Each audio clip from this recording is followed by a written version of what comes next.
arrogance does creep in when we lose that awareness of our connection, when we lose that awareness of oneness. Because what happens is when we get caught in separation or duality consciousness, that's when we enter into the energy stream of comparison.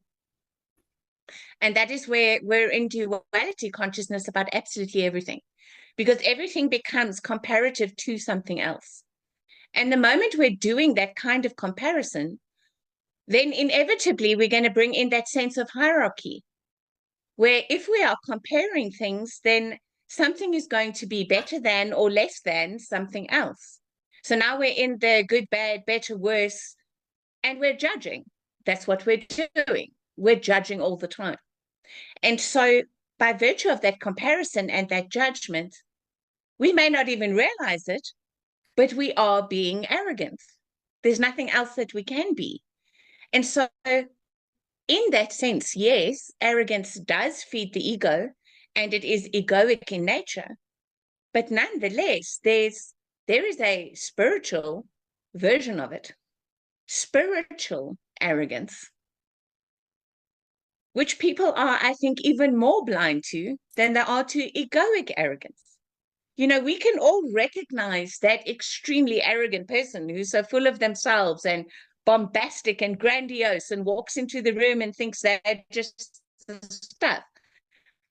It really doesn't take much discernment to go, you know, this person.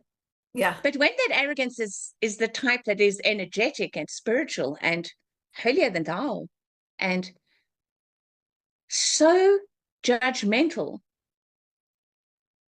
as though we're supposed to be perfect. Mm-hmm. When no matter how much we evolve and no matter how much we know and how much we learn and how much we expand, we're still here being human, right? Right. We're still here flawed and fallible.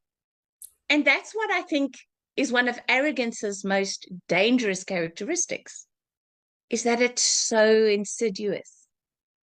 It's subtle. Mm-hmm. It doesn't come in with a foghorn and announce itself until it's already in place.